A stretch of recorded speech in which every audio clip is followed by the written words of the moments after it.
بسم الله الرحمن الرحيم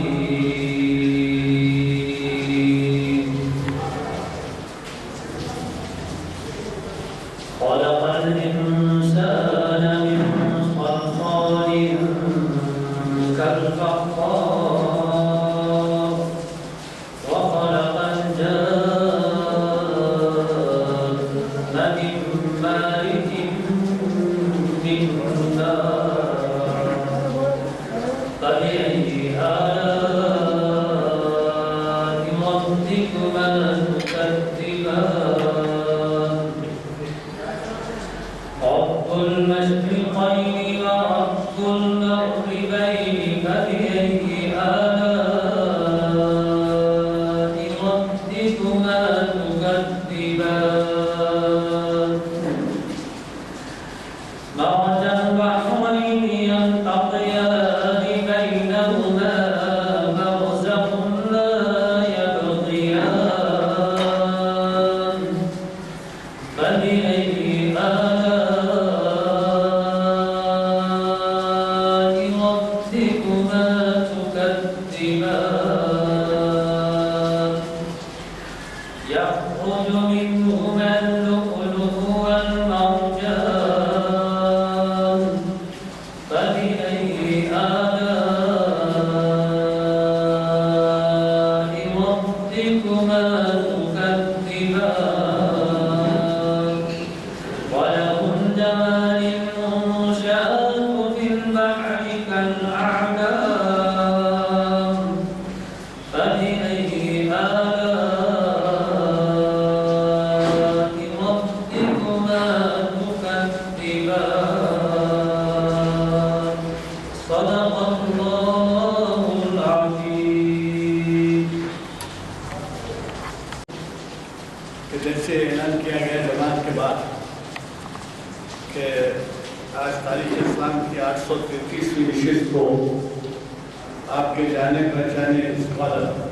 ڈاکٹر سید اسلام الدین مجاہد مخاطب فرما رہے ہیں. اور یہ بھی آپ کو بتا دوں کہ نئے چہرے بھی نظر آ رہے ہیں کہ شاید ان کا 125-150 خطاب ہوگا یہ 833 لیکچرز، کیونکہ شروع سے ہمارے ساتھ تعاون کرتے ہیں. اور ان کے بارے میں زیادہ نہیں کہوں گا. اردو آرٹس کالج کے پروفیسر ہیں وہ، اور اللہ کی مدد سے ان کی نالج، ان کا مطالعہ کہ ہم سب کو استفادے کا موقع ملتا ہے. حضرات، آپ کو یہ بھی معلوم ہے کہ ہم جب کبھی یہاں پر کسی مقرر کو دعوت خطاب دیتے ہیں تو ان سے یہ خواہش کرتے ہیں کہ صاحب حالات کا پس منظر ایسا ہو، عنوان ایسا ہو کہ جو حالات کا پس منظر ہمارے سامعین کو استفادے کا موقع ہے. تو آپ دیکھیے کس قدر اہم عنوان ہے، مسلمان آزادی ہند کے لیے کام. کیوں ایسا عنوان دیا ہے؟ اس وجہ سے عنوان دیا ہے مسلمانوں میں عام طور پر احساس پختگی پایا جاتا ہے. وجہ یہ ہے کہ وہ نسل جو آزادی کی لڑائی لڑی تھی اور اس کے اندر پیش تھے، اس میں کئی گزر چکے ہیں. اور ہماری نوجوان نسل میں یہ ذہن بن گیا ہے کہ شاید ہم نے آزادی میں کوئی حصہ نہیں لیا اور ہماری آزادی کے اندر کوئی شرکت،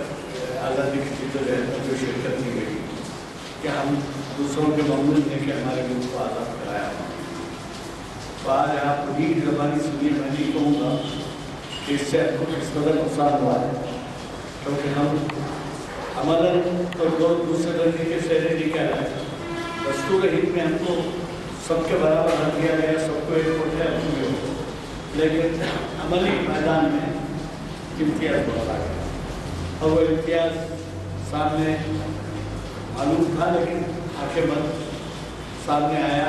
جبکہ سچر کمیٹی رپورٹ سامنے آئی تو اس وقت پتہ چلا کہ مسلمان کی صدر پیچھے. اور اس کی ایک اہم وجہ یہ ہے کہ ہم یہ سمجھتے تھے کہ بولنے کا ہمارے نئے جنریشن سے یہ سمجھا کیونکہ نا ان کی مادری زبان